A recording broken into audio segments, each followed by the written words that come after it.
Hey everyone. So today I'm going to be doing a video on my eating disorder story, and I just want anybody to know that if you have an eating disorder, or if you're struggling with, loving yourself or feeling good about who you are and what your body looks like, then I hope that this can be an encouragement to you. But I'm going to be doing it from a Christian perspective, because God is the only way that I got through this. So hopefully it will help you, and hopefully you can ask God to help you as well. So my whole life I always felt like I was kind of bigger than everybody. I developed early, but the very first memory that I ever have of hating the way I looked, I did gymnastics from about 8 years old to 12, and I just remember being in the leotards and thinking, why am I not small like these other girls? I wasn't fat or anything, but I was definitely bigger boned, and I wasn't, I had a lot of baby fat still, and I just was always comparing myself at 8 years old, and I never felt good enough. I remember being a kid and seeing my mom look at herself in the mirror and calling herself fat, and I used to think my mom was beautiful. So for her to say that she was fat, I didn't understand why she was saying that about herself. And so I think that over time kind of made me feel insecure about my own body. And so that's when I would try to burn off my fat with really, really, really hot water. And of course it would never work, but mentally in my mind, this was how sick I was. I thought that it was helping me like lose weight or whatever, or like burn it off, and that didn't. It just really hurt really bad.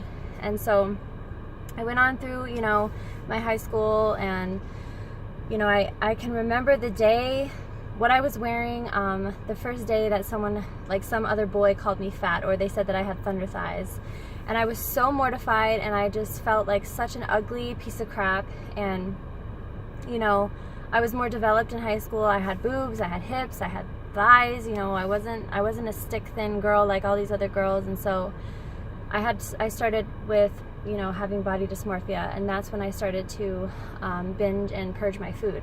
And I started to just eat as much as I could and then throw it up, knowing that in my head, oh, I'm not really eating anything. And I just became more and more self-obsessed, really, is what it was. I just wanted to be perfect. I wanted everyone to look at me and think I was beautiful. I wanted to be the perfect body. And the expectations I held for myself were extremely high, and they were just unrealistic. And so as I went on to high school, that's when I got into my drug scene. I started partying a lot, and really that's actually the reason why I started to do meth, was because I was so skinny. It made me 100 pounds, so I was always the weight that I had dreamed of being. And so that's what continued my meth addiction. And then if you've seen my addiction story, then you see kind of what happened after that. But even after I got sober and I had a year of sobriety under my belt, I still continued to binge and purge. I had not given that to God yet. I was not ready to surrender that. I was always on diets. I was always trying to not eat too much, throw it up, work out. I mean, I was never in balance, and I never had a good relationship with food. I always thought that I had to constrict my food in order to look good. And the way that society is today, that's what they promote, and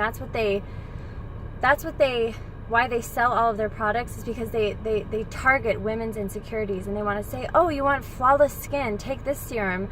Oh, you want to look like this, just do this 30-day workout, or do this 30-day detox cleanse, or whatever. And it never works. It always leaves you feeling empty and unsatisfied, just like everything else of this world that we try to replace with, we try to take God's place. And all those things always leave us feeling empty. So my drug addiction left me feeling empty. My relationships left me feeling empty. And especially my eating disorder left me feeling empty. It didn't do anything good for me, but made me more obsessed, more self-centered, more angry, more depressed. And so long story short is I had been in recovery for about a year, and I was so I might have been sober from my addiction, but I wasn't sober. I wasn't internally healing. I was still allowing myself to hold on to this other addiction that I had. And so I couldn't stop binging and purging. I was throwing up at least a couple times a day. And so finally I was going to quit my job and I was going to just go to a rehab for eating disorders. And so finally I found an outpatient program. I enrolled in that, and that still wasn't doing it for me because I was trying to do this without Christ. I was trying to heal myself. I was trying to read all these books and do all these things to make me not have my eating disorder anymore. And so I finally cried out to God in the car. I remember I was driving on the highway and I was just an emotional wreck. I was bawling hysterically and I just said, God, please take this from me. Show me how to get rid of this. Help me to see myself the way that you see me. Help me to not be obsessed with my image, because really at the end of the day, being obsessed with your image is just another idol.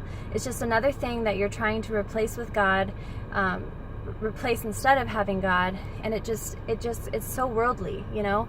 All these Instagram posts and Facebook posts, it's all based on self and pride and narcissism, really. At the end of the day, you see girls posting constant pictures of their bodies because they want attention. They want people to look at them and think that they're beautiful, or that they have the perfect body, or this and that. And it's like, those are so unrealistic because they're photoshopped. They're standing in a perfect position to make their butt look big, their abs look tight, and none of that is real. Okay, you walk out into the sun, guess what? You got cellulite. I don't have, you know, when I finally stopped stressing about it and I let God just help heal my mind and to help him show me that I am worthy and I don't need to be this perfected human being. I can just be Blake. I can have my little tummy. I can have my thighs. I can be a size, you know, at the time I was like a size 9, okay? And now after having my baby and everything, I've lost a little bit of weight, but I haven't been trying. Breastfeeding's probably helped a little bit with that, but I'm finally content with myself and I'm not stressing out. I don't diet. I eat what I want. If I want pizza, I'm gonna have a slice of pizza.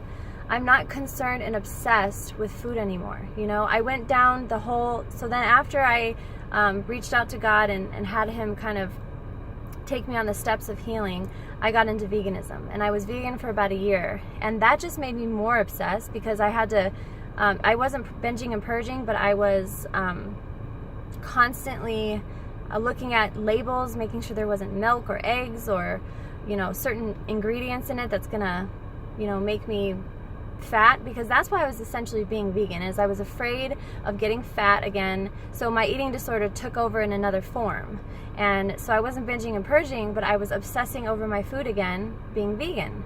Yeah, I was healthy, yeah, I was eating good, and I had lost a little bit of weight, but my intentions for going vegan were in the wrong place. And so it was like such a beautiful thing, because I got pregnant after I had been vegan for a year. I got pregnant, and I started to crave meat. And so, you know, God was like, okay, now I'm going to have you get pregnant. You're going to gain weight naturally, being healthy for your child. And pregnancy has really helped me see life completely differently. And it's made me appreciate different things that I didn't appreciate before, like my body, how amazing a woman's body is, and what she can bring into this world, this beautiful gift of God that I brought into this world because of my body. And my legs are strong. I can walk. I mean, there are people out there that don't have legs. There are people out there that, I mean, I'm blessed. And if you're watching this right now and you have an eating disorder, let me just tell you that you are blessed and you are beautiful, okay? You might, you know, everyone, there's always going to be someone out there who's prettier than you, and you're always going to be prettier than someone.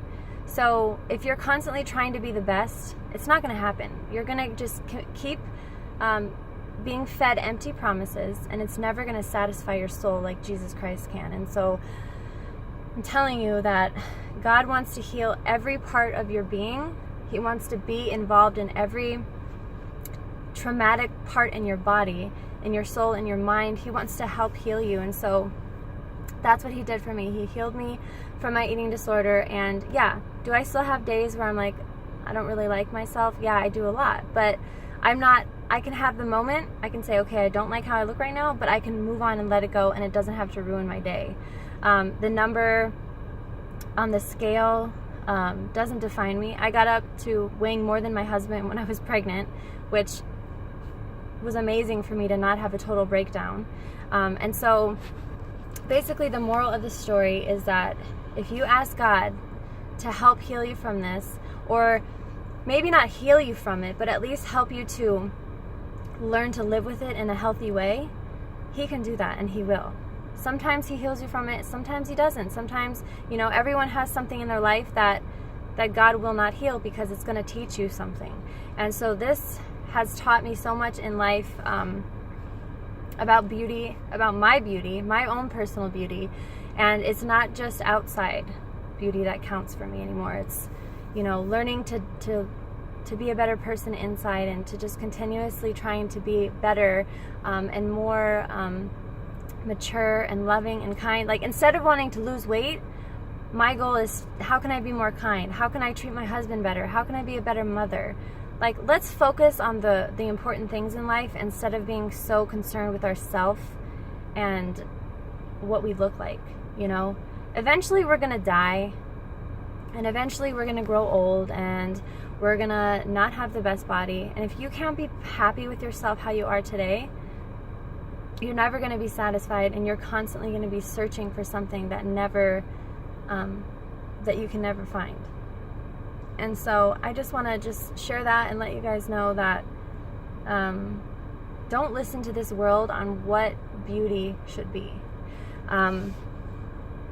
Beauty is so distorted, and I just want to encourage everyone to just seek God's face in this. If you're really having a hard time with just accepting who you are, help God to show you the way that He sees you, not the way that you see yourself. Because if you're looking at the way that you see yourself, you're always going to not see yourself in a good light. But if you ask God to reveal to you what He looks at you and what He sees, it's going to be a different story. So I hope that this was encouraging to someone out there. I don't know, but I do know that women are amazing, amazing human beings, and we need to treat ourselves good. Our bodies can do amazing things, and don't hurt your body by continuing to live in an eating disorder. So if you guys have any questions, I do have a Facebook, Blake Della Riva. So if you have any questions, or if you need someone to talk to, please write me or comment down below. Let me know if you're struggling with this too. And I hope this really touched somebody, or at least somebody can relate to this. So thank you guys for watching.